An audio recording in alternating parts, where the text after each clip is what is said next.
Good morning. Thank you for having me this morning. All right. So, why has the United States decided to take this course of action?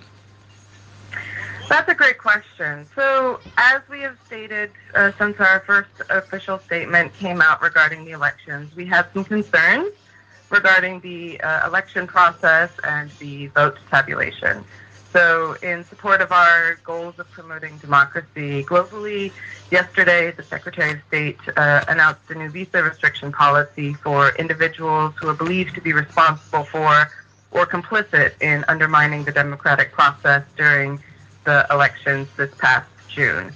The value of doing a program like this is it can be incredibly targeted as opposed to something broad against the government of Sierra Leone or something that affects the people of Sierra Leone.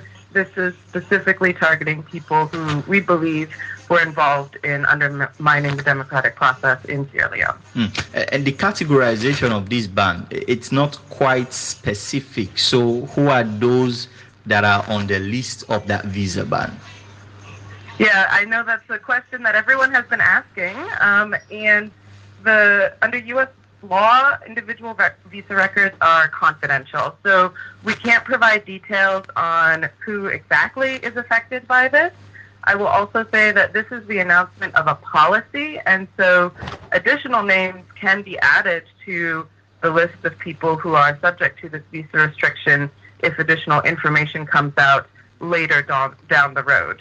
But what I can say is that this policy will apply to individuals who are involved in manipulation of vote results, intimidation of voters, and civil society organizations, election observers, people who threatened physical violence or other activity that undermines Sierra Leone's democratic process. The policy can also affect certain family members of those who are found ineligible.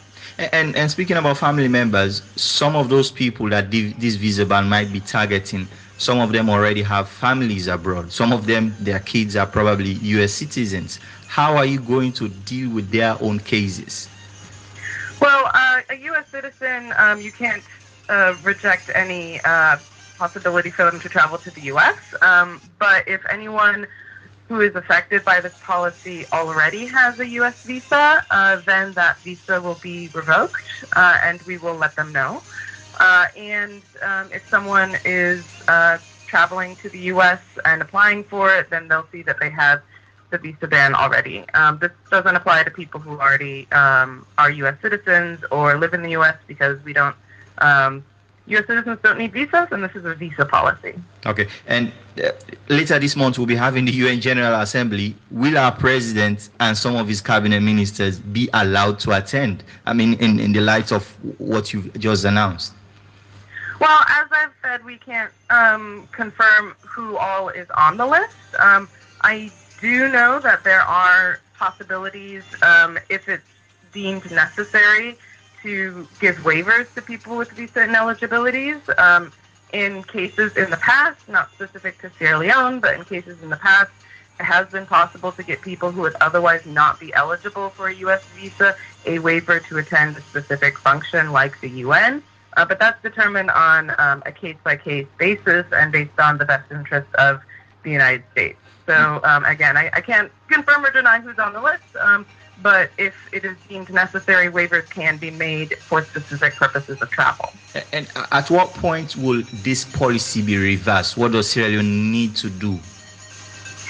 So there's not a timeline for reversal. I think once someone has been determined ineligible for a visa, that can stay on the file for quite a long time. It can also stay on the file for the length of that person's life. Sierra Leone, this is not against Sierra Leone or the government of Sierra Leone. This is against certain individuals. And now there are a lot of apprehensions for people who are students, are business people. Will consular services still consider them eligible for visas? Well, if they were not involved in undermining the democratic process in Sierra Leone, they have nothing to worry about. So this is really focused on people who were undermining the democratic process, who were involved in manipulation or vote results. This has no effect on your average Sierra Leonean citizen who's just going about their life and wants to visit the U.S. or travel. So it is a very targeted program. It is not against all Sierra Leoneans. It's only against certain specific individuals. All right. Thanks a lot for talking to us this morning. Absolutely. Thank you for having me. Have a good one. All right. Now, Sarah Van Horn, Public Affairs Officer na the U.S. Embassy here in Freetown.